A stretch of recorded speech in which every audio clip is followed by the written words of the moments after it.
the conversation about the game outside, I know you haven't heard much of it, even though a lot of it was about you, is the 4th and goal situation where they kicked the field goal. And you had to talk about it afterwards, obviously, in that same press conference where you mentioned the emotions you had previously going into there, and you did the whole thing. You saw why Matt did what he did, but you weren't a part of that decision. Have you seen the conversation that revolves around it about how, like, hey, Tom Brady's on the other side. The guy has done that a lot in this situation. And have you and Matt talked about it? And whenever Matt makes a decision like that, is there ever a thought in your eyes to be like, no, keep it off? Because a lot of people want that. And by the way, if you do that and it doesn't work, you're the worst human of all time the next day. So, I mean, but that whole process, have you and Matt talked about it? Because there's a lot of speculation outside about how you should feel. And a lot of people think like, yo, MVP, give the guy the damn ball with 8 yards. Yeah, I mean, that's a difficult question because as a critic, you set yourself up for a win-win situation. Whatever happens, you can basically say, hey, if we say, no, we're going for it and don't get it, and then we stop them after that, it's a terrible decision. If, we kick the field goal, we stop them, they don't call the penalty on 3rd down, we get the ball back, we go and score a touchdown and win by 1 or 3. What an amazing decision that was. What a gutsy call.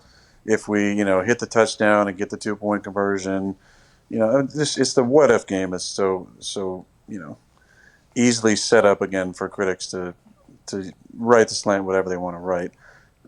Look, in that situation, 1st and goal on the 8, I thought it was 4-down territory. On 4th down when the guys were on the field for field goal, there's 5-6 guys on the field. There's not a whole lot to do there unless you call timeout. So, we just got to trust we're gonna stop them. I understand the thought that if you don't get it there, they're backed up, and either way you got to score a touchdown. So the 2-point conversion becomes either a part of it or not. If we go 4 and 4th, throwing a completion, it's them 1st and 10 on the 8-yard line. Either way we got to stop them, right? If you kick the field goal. If you stop them, they punt, we might get the ball at the 50. So we have a 50-yard field to go score a touchdown and get a 2-point conversion. So, I understand all the thought processes and those angles.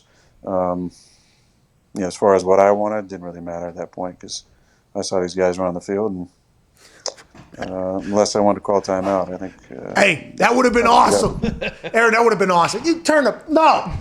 How much time? No. That would have been the dramatic 47 million people watching that, by the way. It would have been awesome. The what-if game, though, and if you score there and tie it up with 2 minutes left, what if they go down? I mean, you're 100% right, but there's a lot of thought behind, it's Aaron freaking Rodgers, dude. Give the guy the ball. Ty, what do you got? Aaron, I don't have a question, but I'd be remiss if I didn't say in a really shitty year, I think I can speak on behalf of a lot of Packers fans.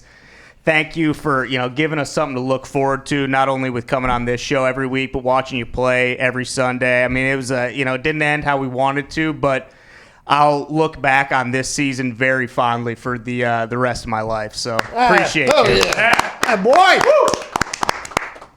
Just count on Ty to always, bring it back home, man. I appreciate that. and I echo the sentiment right back. This has been,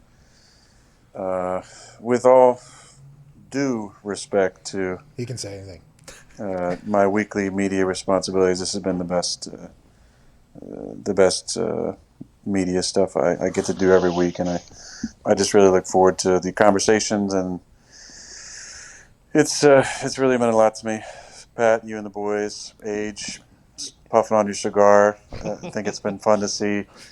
I think for people to see not just sides of my personality, but to hear AJ Hawk talk once in a while.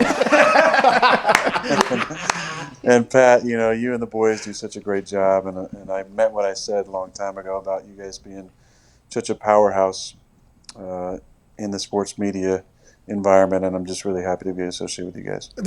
Thank you, Aaron. That was all a bunch of bullshit. Know that we are very thankful you did this. Okay, you did us a massive favor, so we appreciate the hell out of you doing that, and the conversations have always been riveting.